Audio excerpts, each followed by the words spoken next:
Assalamualaikum warahmatullahi wabarakatuh. Perkenalkan, nama saya Hafizah Maharani dari Prodi S1 Keselamatan dan Kesehatan Kerja tingkat 2 dengan NIM 2414613242006.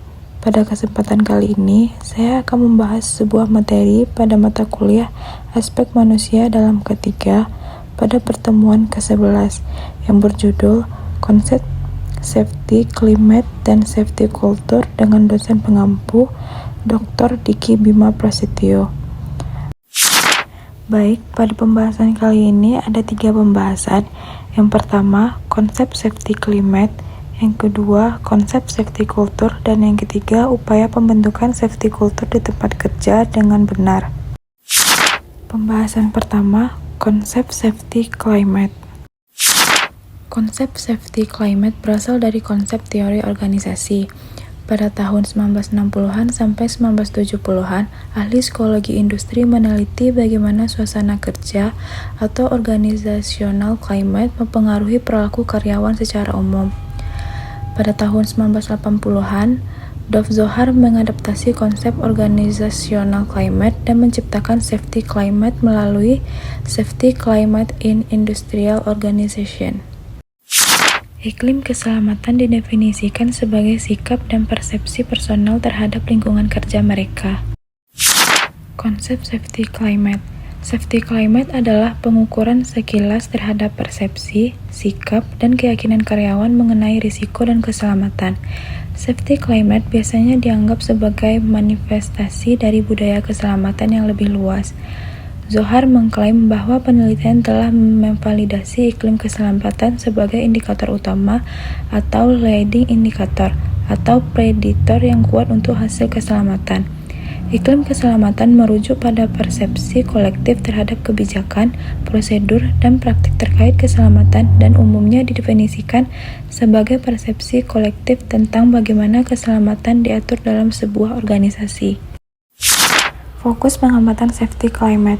Kuesioner safety climate adalah metode praktis untuk mengukur persepsi karyawan sekaligus menjadi indikator utama kondisi safety culture. Studi iklim keselamatan cenderung berfokus pada cara orang mempersepsikan keselamatan dan tidak membahas aspek perilaku atau situasional aktual dari keselamatan. Iklim keselamatan tidak boleh dipandang sebagai alternatif pengganti budaya keselamatan, karena iklim keselamatan adalah aspek diri budaya keselamatan dan bergantung pada budaya keselamatan yang berlaku secara keseluruhan. Budaya keselamatan dapat diukur melalui iklim keselamatan. Dengan kata lain, sikap dan persepsi terkait keselamatan harus diukur untuk mengetahui budaya keselamatan yang berlaku di dalam organisasi. Selanjutnya, efek safety climate on safety performance. Iklim keselamatan menunjukkan hubungan positif dan signifikan dengan aspek lain dari kinerja keselamatan. Iklim keselamatan yang kuat mengurangi toleransi risiko dan mendorong pengambilan keputusan yang menghindari risiko. Iklim keselamatan merupakan prediktor kinerja keselamatan dengan komitmen manajemen puncak dan harapan pengawas memainkan peran penting. Pembahasan yang kedua yaitu konsep safety culture. Definisi safety culture yang disebutkan oleh Richard dan Koch pada tahun 2004, proses pembelajaran dan berbagi makna, pengalaman dan pemahaman dari pekerjaan dan safety. Sebagian muncul dalam simbol-simbol yang membimbing tindakan seseorang dalam menghadapi risiko, kecelakaan, dan upaya pencegahan.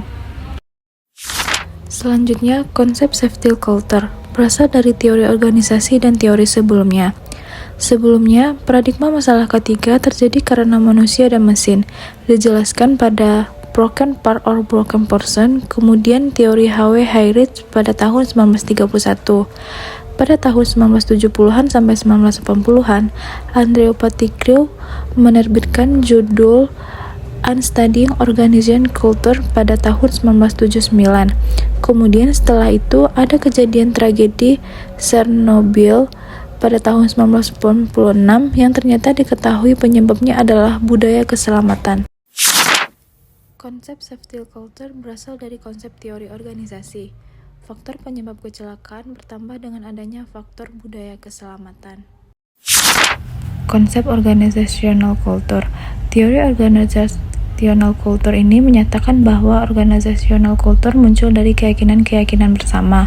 Keyakinan ini mengarahkan perilaku kolektif organisasi yang tidak selalu tampak, namun pada kenyataannya terkubur dalam lapisan nilai-nilai yang dapat diamati, sikap, dan artifak. Nah, di sini ada gambar tingkat keberadaan organizational culture menurut Zeshan.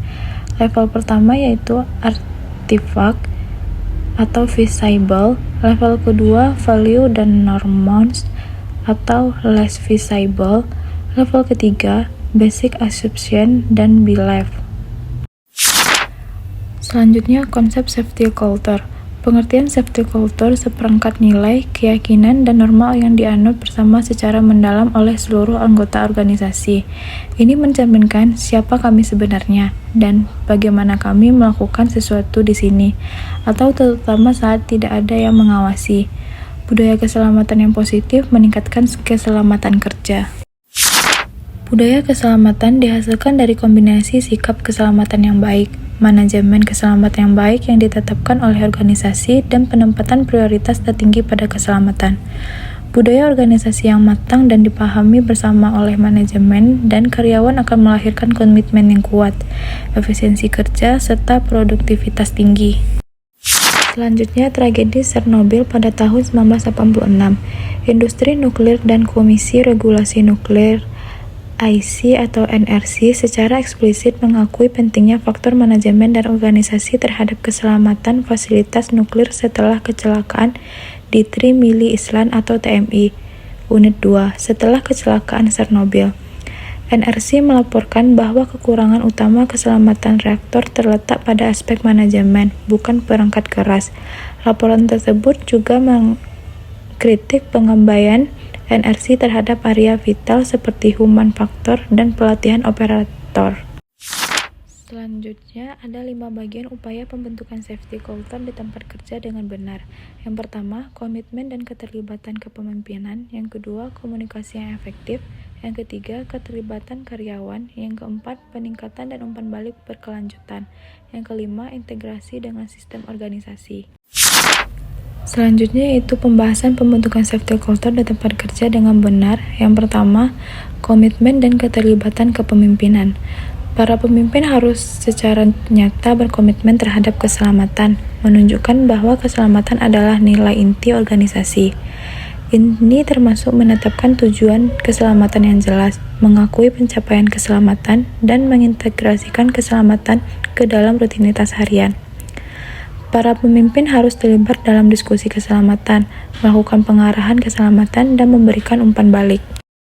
Yang kedua, komunikasi yang efektif. Komunikasi tentang kebijakan dan prosedur keselamatan harus jelas dan konsisten untuk memastikan semua karyawan memahami dan mematuhi standar keselamatan.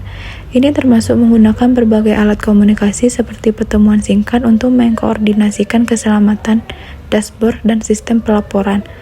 Bagi tenaga kerja yang beragam, mengatasi hambatan bahasa dan kepekaan budaya sangat penting untuk komunikasi keselamatan yang efektif. Yang ketiga, keterlibatan karyawan. Karyawan harus aktif terlibat dalam program keselamatan dan proses pengambilan keputusan. Hal ini dapat dicapai melalui pertemuan keselamatan rutin, pelatihan, dan mendorong pelaporan insiden keselamatan. Pendekatan inovatif seperti pelatihan berbasis gamifikasi dapat meningkatkan keterlibatan dan pemahaman praktik keselamatan. Yang keempat, peningkatan dan umpan balik berkelanjutan. Organisasi harus secara berkala menilai budaya keselamatan mereka menggunakan alat dan survei untuk mengidentifikasi area yang perlu ditingkatkan. Hal ini membantu dalam memahami keterlibatan dan kepercayaan karyawan terhadap program keselamatan. Menerapkan mekanisme umpan balik di mana karyawan dapat melaporkan masalah keselamatan dan kejadian nyaris celaka tanpa takut akan pembalasan sangat penting untuk peningkatan berkelanjutan. Yang kelima, integrasi dengan sistem organisasi. Mengintegrasikan budaya keselamatan dengan sistem organisasi yang ada dan manajemen keselamatan, proses memastikan pendekatan komprehensif terhadap keselamatan.